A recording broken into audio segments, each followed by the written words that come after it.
Meu nome é Gabriela Reis e se você chegou nesse canal, parabéns pra você pelo bom gosto. Brincadeira. Gente, eu queria fazer um vídeo.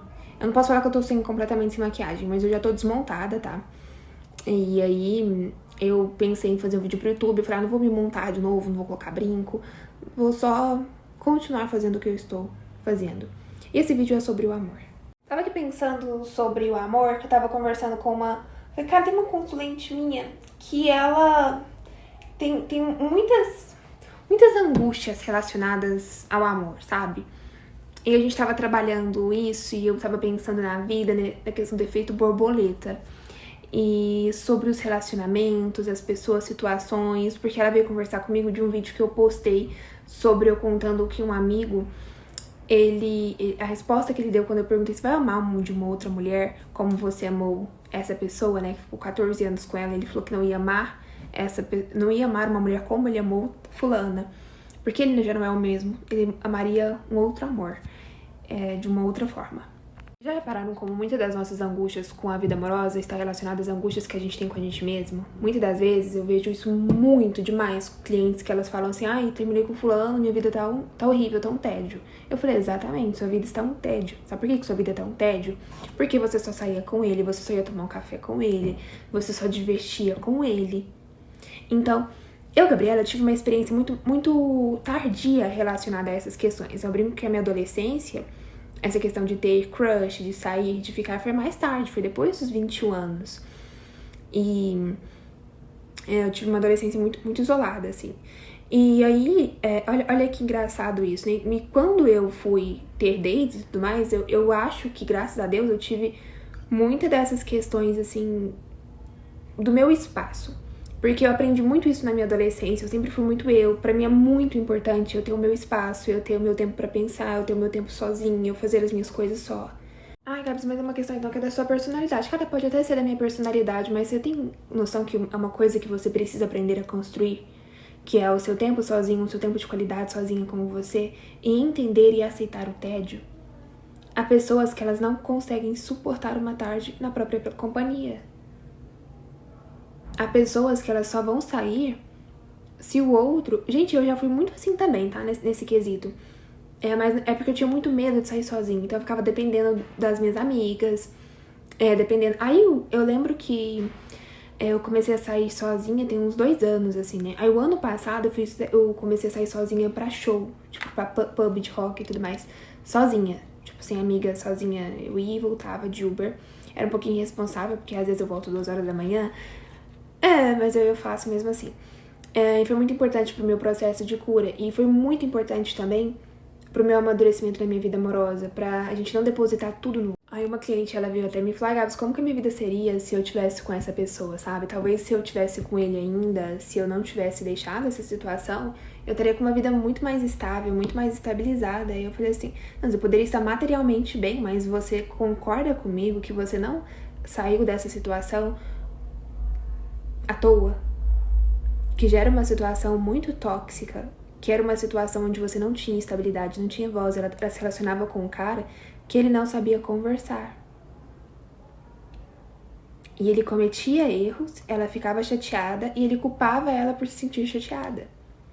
Então eu falei, será que, até materialmente, você acha que você teria conseguido evoluir profissionalmente como você conseguiu dentro desse relacionamento? Ah, mas é porque quando eu tava com ele eu viajava, fazia isso e aquilo, agora eu tenho dinheiro, mas eu não tenho companhia. Eu falei, tá, mas você tem paz.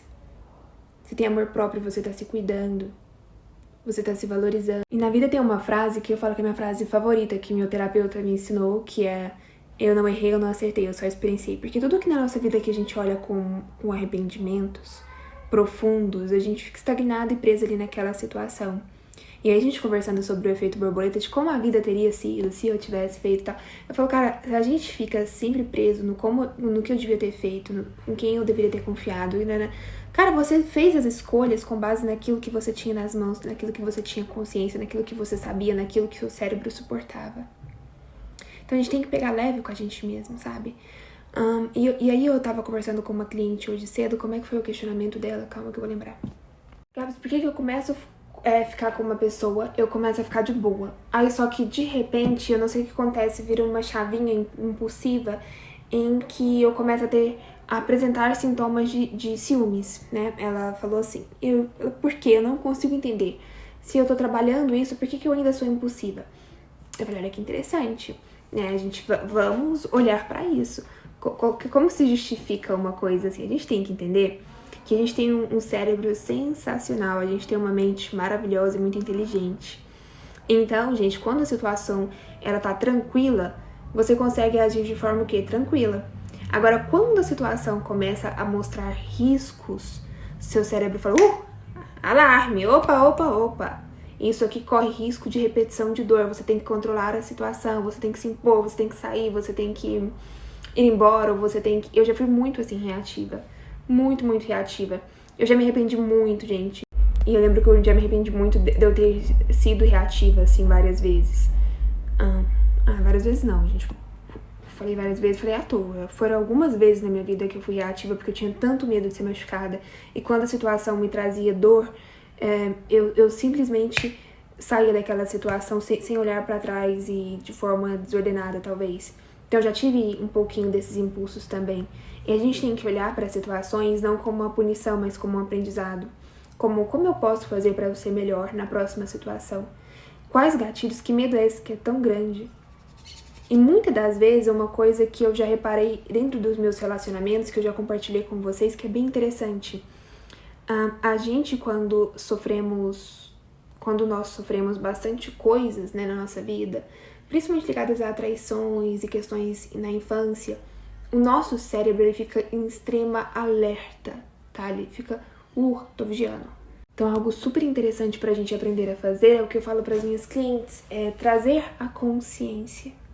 Vocês já viram que algumas vezes em alguns vídeos eu falo pra vocês, gente, deixa eu trazer a consciência pra vocês sobre alguma coisa. Porque muitas das vezes é só da gente trazer pro nosso consciente, ou seja, a gente ter um entendimento do que aquilo tá se manifestando e acontecendo, tem a tendência da gente diminuir a quantidade desse impulso. Por exemplo, vou supor aqui, a Fernandinha tá namorando o Carlinhos. E aí a Fernandinha, ela tá saindo com o Carlinhos. Aconteceu uma situação em que ela se sentiu muito insegura, ou que ele às vezes até foi babaca com ela mesmo. E aí, a Fernanda, que não tá na terapia, ela faz o quê? Repete a situação. A Fernanda que ganhou a consciência da situação, antes dela ir lá quebrar o pau com ele, não, a Fernanda vai olhar assim e falar assim, calma aí, deixa eu analisar a situação. Deixa eu entender por que eu estou agindo assim. E auto-perdão, compaixão, entender que o seu espaço. Eu sempre falo, eu gosto muito de me autorresponsabilizar pelas coisas da minha vida, porque eu tiro posse eu não deixo assim, o outro tomando posse da minha vida, sabe? Eu gosto de tomar posse da minha vida, inclusive da responsabilidade. E eu fui vítima, e não é porque eu fui vítima que eu tenho que estar sempre nesse local de vítima. E não é que eu fui vítima que eu estou ilesa e que eu posso, por exemplo, machucar o outro com a justificativa de que eu fui vítima em algum momento da minha vida. E o ano passado, eu até contei pra vocês, eu tenho 4 histórias de amor marcantes, né? E aí, o ano passado eu passei por uma situação em que eu falei, nossa, eu fui muito machucada, mas eu fui muito rude. Eu ganhei o quê? A consciência. Pra quando uma situação parecida se repetiu, mais à frente eu soube lidar de uma forma mais inteligente, de uma forma mais amadurecida. E que eu quero explicar pra vocês sobre isso. Vamos trazer aqui mais coisinhas, né? Vamos colocar aqui agora como 2 cérebros, tá? O cérebro, vamos continuar com a Fernanda e com o Carlinhos. A Fernanda, quando ela tá tratando ali, fazendo tratamento, fazendo terapia, ela vai modulando também os seus impulsos. Gente, eu não sou neurocientista, não sou psicóloga, isso aqui é só os meus conhecimentos como terapeuta, agora eu tô estudando psicanálise, meus conhecimentos ligados à espiritualidade, porque quando você estuda espiritualidade, você estuda a mente, porque eu tudo é a mente, certo? Então você vai modulando também ali os seus comportamentos, seus impulsos, vai melhorando. Só que às vezes o Carlinhos, ele passou por uma situação de vida muito pior, em que exigiu um estado de sobrevivência muito maior do que o da Fernanda. Então ele vai demorar mais a controlar isso aqui. Às vezes ele pode demorar anos para conseguir ter a maturidade que a Fernanda teve. Significa que a Fernanda é melhor que o Carlinhos? Não mesmo. Não mesmo. Então, para de se comparar. Para de comparar o seu tratamento com outra pessoa. Ah, mas que fulana, ela fez 1 ano de terapia e ela é tal mulher e eu não consegui. Porque fulana tem um Instagram que ela é tal jeito e eu não consegui. Porque a fulana, sabe, assim, para de se comparar com o outro. Enquanto você se comparar com o outro, você sempre vai estar nesse lugar de vítima, nesse lugar inferior. E a nossa realidade, ela se molda a partir do momento que a gente, da nossa autoimagem, da nossa percepção sobre nós mesmos. Se eu, Gabriela, fico falando pra mim, você é fraca, você é suja, você é feia, você é isso, você é aquilo, eu vou ter atitudes que condizem com o que eu estou passando pro meu cérebro. E aí as pessoas, elas vão me olhar de acordo com essas atitudes. Agora, se eu tomo posse das minhas qualidades, se eu tomo posse da minha vida, se eu me enxergo apenas como mais um ser humano tentando dar certo, se eu enxergo o outro como um outro ser humano também tentando dar certo e evoluir, fica muito mais leve e eu me torno uma pessoa com atitudes mais agradáveis. Quantas não são as mulheres que eu escuto? Ah, porque todo homem não sei o quê, porque homem não sei o quê. Mas minha filha, e você? Você é extremamente reativa, você é extremamente desagradável. Você é extremamente exigente. E lembrando, muitas das vezes eu sou exigente com o outro porque eu sou exigente comigo.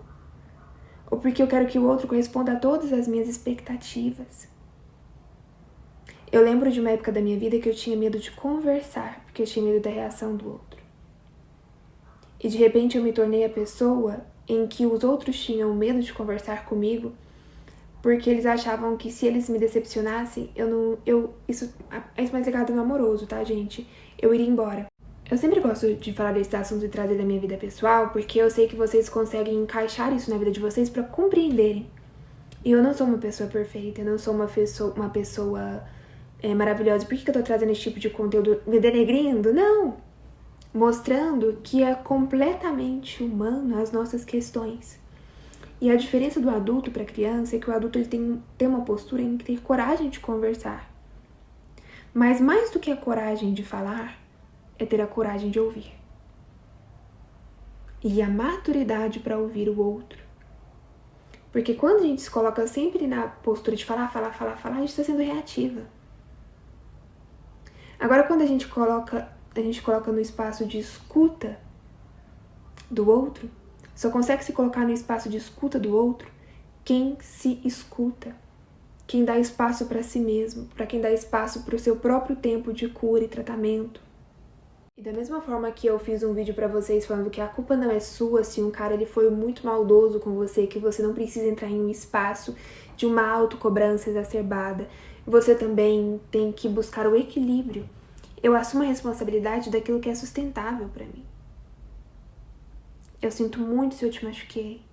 Eu, como adulta, não me pediram desculpas, mas eu aprendi a pedir desculpa. Eu aprendi a me tornar o adulto que eu queria ser. Eu, Gabriela, eu sempre quis escutar te amo e sempre quis pedir bênção. Só que na minha família não tinha esse costume de falar te amo, né? E eu aprendi... a minha avó, hoje em dia, ela fala te amo pra mim. Porque ela aprendeu comigo. Quando eu fui morar com a minha avó, eu aprendi muitas coisas com ela, porque ela me dava o espaço para eu poder ser quem eu era e ser amorosa com ela. E aí a gente vai aprendendo um com o outro. Então no começo eu poderia, olha que exemplo bobo, no começo eu poderia me sentir às vezes com vergonha, meio constrangida de falar assim, boa noite, eu amo você. Benção, boa noite, eu amo você. Vou sair benção. Nunca pedi benção quando eu era adolescente, mas agora eu posso pedir benção. Quando eu sair pra senhora me dar a sua bênção. E aí, nossa, mas porque minha mãe não me ensinou, porque meu pai não me ensinou, porque fulano me ensinou, mas você pode se ensinar como adulto a ser aquele adulto que você gostaria de ser, começar por você. Eu não preciso ter um filho pra me ensinar o meu filho a pedir benção, pra eu corrigir um ciclo. Tem coisas que eu posso fazer na minha vida. Eu não preciso me sentir constrangida em colocar limites. Em dizer eu te amo, eu te valorizo. Benção? A senhora me dá sua benção pra eu sair? Porque eu sinto que quando você me dá benção, eu vou acompanhada com Deus. Com o teu amor, porque quando eu peço benção, eu me sinto protegida.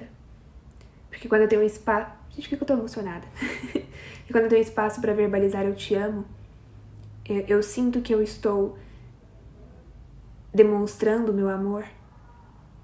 E de outras formas também. Às vezes, toda vez que eu falo da minha avó, eu me emociono, porque com ela que eu ganho um espaço. Minha avó, ela é minha referência de amor, de ser humano, de pessoas, né? Referência em todos os aspectos. E é muito interessante isso. E a gente leva isso pro nosso amoroso também. Antigamente, quando eu me relacionava amorosamente com uma pessoa, eu às vezes tinha muito medo de demonstrar os meus sentimentos, ou medo de ficar por baixo em uma situação, ou medo de me declarar e a outra pessoa não gostar de mim, eu ficar por baixo, eu me sentir um lixo, eu me sentir menor. Ou medo, sabe, um tanto de medos. E quantas oportunidades bacanas eu perdi. Efeito borboleta. Ou quantas foram as vezes que eu entrei em situações em que eu não coloquei o meu limite por vergonha ou por uma questão social, alto valor, autoimagem, tipo uma coisa meio delirante que tem na internet. Quantas vezes eu já entrei em relacionamentos, situações, acho que não foram muitas, mas quantas vezes eu já entrei em que eu não me impus, em que eu não coloquei meus limites logo no início com medo e acabei entrando em ciladas. E a vida adulta é muito mais fácil quando... Quer, beleza, tá, de boa. Você não se sente... esses dias, só uma situação. Esses tempos o meu afilhado chegou aqui, ele não queria me abraçar. Ele chegou muito nervoso. Aí o Benício chegou e deitou no sofá. Não quero abraçar. Aí eu virei pra ele e falei assim, então quando você quiser me abraçar, você me dá um abraço? E eu fui pra cozinha. Gente, eu juro, eu não contei 15 segundos. Eu só escutei o Benício. Bah, você quer brincar?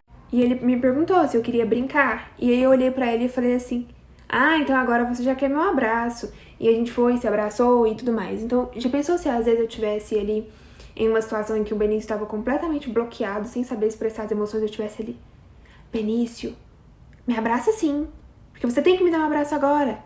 Às vezes dificulta muito mais a situação. Muito, muito mais.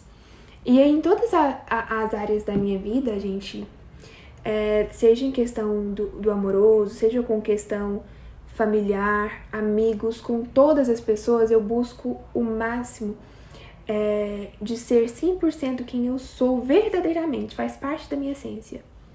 Se o outro se incomoda, se o outro pensa isso, se o outro... aí é com o outro. E eu espero que esse papo tenha sido muito, muito valoroso pra vocês, tá? Porque no final das contas, é isso. No final das contas, sou eu me tornando a adulta que eu queria ter por perto. Eu queria ser. E você tá sendo a adulta que você queria ser? Você é a adulta que você admira? Nossa, quem passa com carro de som assim me dá uma raiva. Enfim. Como é pra você ser a adulta que você é? O que te impede de ser essa pessoa que você admira? Nossa, eu acho tão lindo mulheres educadas que chegam no local, falam bom dia. Por que você não é essa pessoa? O que te impede de ser assim? Eu acho tão lindo mulher independente, que não tem medo de viver a vida, de dar cara a tapa. O que anda te impedindo de ser assim? Anota. Pega um post-it, vai anotando essas perguntas. Medita nessas perguntas. Se arrisca mais, viva mais, seja mais você. E quando você começar a ser mais você vai errar muito. E tudo bem errar, porque você só tá experienciando. Viva.